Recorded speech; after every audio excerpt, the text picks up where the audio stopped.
नमस्कार दोस्तों, स्वागत है आप सभी का धर्म ज्ञान अमृत चैनल पर। आज हम गोस्वामी तुलसीदास जी के जीवन चरित्र के विषय में कुछ रोचक तथ्य जानेंगे। उम्मीद है आप सभी लोग ऐसी आध्यात्मिक जानकारियों के लिए चैनल को लाइक, शेयर और सब्सक्राइब जरूर करेंगे। गोस्वामी तुलसीदास जी का जन्म इलाहाबाद के समीप बांदा जिले के अंतर्गत राजापुर ग्राम में हुआ था।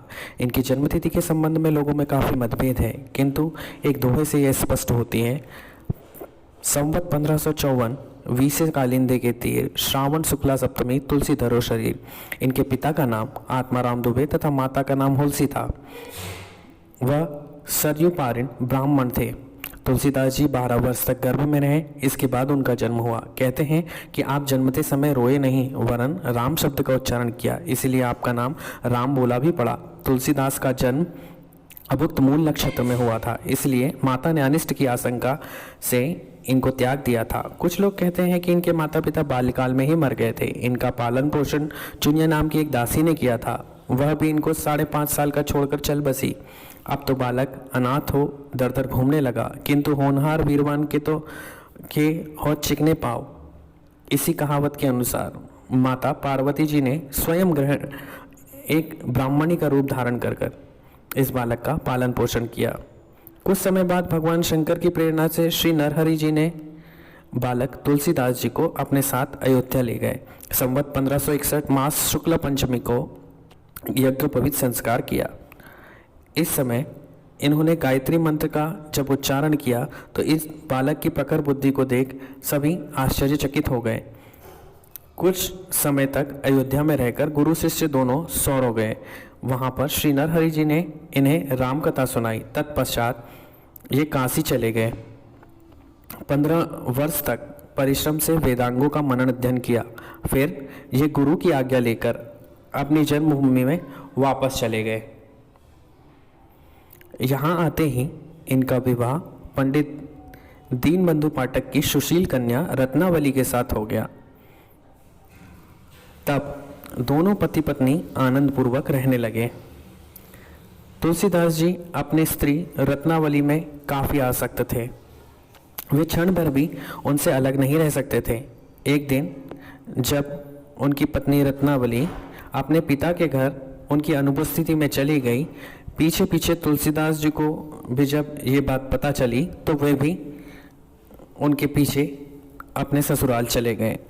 मार्ग को किसी प्रकार तय करते हुए जब वे ससुराल पहुँचे तब तक रात हो चुकी थी। सभी लोग सो रहे थे। ये बड़ी चिंता में थे कि अब क्या किया जाए। इतनी देर में इनकी दृष्टि एक सांप पर पड़ी जो दीवार पर लटक रहा था और किसी रस्सी के सदृश दिखाई दे रहा था। यह उसको रस्सा समझकर उसके सहारे ऊपर चढ़ गए और स्त्री के पास पहुंच गए। स्त्री ने इनको देखकर बहुत क्रोध किया और कठोर स्वर में बोली, लाज ना आवत आपको, दौरे आए हो साथ, दिख दिख ऐसे प्रेम को, कहाँ कहूँ मैं नाथ। अस्थि चर्ममय देह मम, तामे जैसी प्रीति, वैसी जो श्री राम में होत ना तव भव भीति। इन वाक्यों को सुनकर तुलसीदास जी तुरंत वहाँ से चले गए। वहाँ से चलकर प्रयागराज जाकर गृहस्थ वेश त्याग कर साधु का वेश धारण कर लिया। फिर तीर पर्यटन करते हुए काशी पहुँचे। मानसरोवर के समीप आपको काकभूषुंड जी के दर्शन हुए। काशी में यह राम कथा कहने लगे। इनका नियम था कि सुबह शौचादि से निवृत्त होकर जब आते थे तब जो जल पात्र में शेष रह जाता था उसको एक बेरियों में छोड़ देते थे। एक दिन पात्र में जल नहीं रहा। बेरियों के समीप आने पर वे बड़ी चकित हो गए, परंतु बेरियों में से एक प्रेत प्रकट हुआ और इनसे बोला कि वर मांगो, मैं तुमसे प्रसन्न हूँ। इस पर गोस्वामी तुलसीदास जी ने कहा, मुझे भगवान का दर्शन कराइए। प्रेत ने कहा, मुझ में इतनी सामर्थ्य कहाँ, मैं तुमको एक उपाय बताता हूँ, इससे आपको अवश्य ही श्री राम जी के दर्शन होंगे। प्रेत ने कहा, यहाँ कर्ण घंटा पर नित्य राम कथा होती है। वहाँ हनुमान जी एक वृद्ध का वेश धारण कर अत्यंत दुर्गंधपूर्ण कपड़े पहने हुए कोड़ी के सदृश लाठी टेक कर आते हैं। एकांत में उनको साष्टांग दंडवत कर उनके चरण पकड़ लीजिए, उनकी कृपा से आपको प्रभु अवश्य दर्शन देंगे। यह सुनकर तुलसीदास जी नियत स्थान पर पहुंचे। वहां उन्होंने प्रेत द्वारा बताए गए अनुसार हनुमान जी को पहचान कर उनके चरण पकड़ लिए। पहले तो हनुमान जी ने उनसे पैर छोड़ने के लिए कहा, परंतु तुलसीदास जी को दृढ़ देखकर उनसे कहा कि मांगो, क्या मांगना चाहते हो। इस पर तुलसीदास जी ने कहा कि मुझे श्री राम जी के दर्शन कराइए। हनुमान जी ने तथास्तु कहा और शिव मंत्र दे दिया तथा कहा कि इसका 6 मास तक चित्रकूट में जाप करते हुए साधना करो, वहीं श्री राम जी आपको दर्शन देंगे। वहां से सीधे चित्रकूट पर आकर मंत्र सिद्ध करने लगे। निदान एक दिन उन्होंने देखा कि 2 अश्वारोही धनुष्वान तरकस बांध कर चले आ रहे। तुलसीदास जी ने समझा कि ये लोग तो शिकारी हैं, उनकी ओर से दृष्टि हटा ली। तत्काल ही हनुमान जी प्रकट होकर पूछा कि क्या राम जी के दर्शन हुए। यह सुन इनको बड़ा दुख हुआ। हनुमान जी पुनः दर्शन कराने का वचन देकर अंतर्ध्यान हो गए।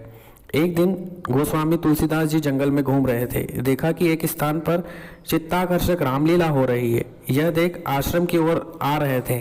तभी मार्ग में इन्होंने एक ब्राह्मण से कहा कि भाई, आज तो बहुत ही सुंदर रामलीला हो रही है। ब्राह्मण को इनकी बात पर यकीन नहीं हुआ। तब तुलसीदास जी उसे उस स्थान पर ले गए जहां वह रामलीला हो रही थी। वहां कुछ न देखकर वे बड़े लज्जित हुए। तुलसीदास जी पुनः दर्शन को बड़े लालायित रहने लगे। एक दिन तुलसीदास जी चंदन घीस रहे थे। उसी क्षण वहां श्री राम लक्ष्मण आ गए। हनुमान जी ने इस बात को ध्यान से कहा। तुलसीदास जी इस बार भी नहीं चूक जावे, इसलिए हनुमान जी ने उन्हें यह दोहा पढ़कर सचेत कर दिया। चित्रकूट के घाट पर भई संतन की भीड़, तुलसीदास चंदन घिसे तिलक देत रघुवीर। फिर तो तुलसीदास जी ने बड़े आनंद से भगवान के दर्शन किए। तत्पश्चात वह अयोध्या जाकर रहने लगे। कहते हैं कि स्वप्न में भगवान ने इनसे रामचरित लिखने के लिए कहा, इसीलिए इन्होंने रामायण की रचना प्रारंभ कर दी।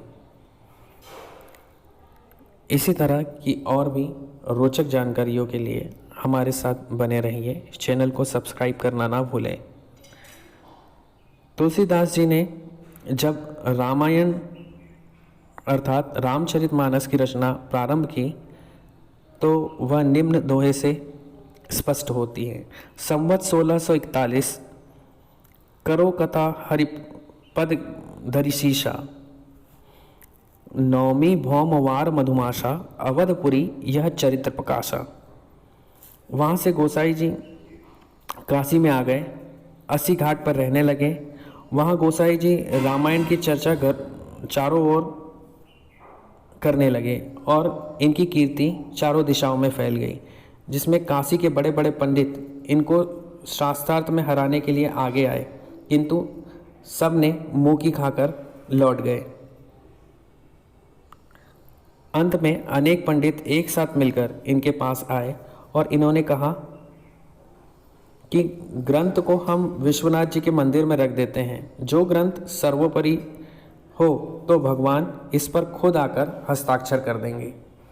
और सभी के आश्चर्य के फलस्वरूप एक दिन जब मंदिर के कपाट खोले गए तो सबने देखा कि भगवान काशी विश्वनाथ ने रामायण पर अपने हस्ताक्षर स्वयं किए थे और लिखा हुआ था सत्यम शिवम सुंदरम। इसे देखकर रामायण के लिए लोगों के दिल में प्रीति और भी बढ़ गई। तुलसीदास जी एक परम भक्त के रूप में विख्यात हो गए। तो ऐसे ही और रोचक किस्सों के लिए बने रहिए हमारे चैनल के साथ।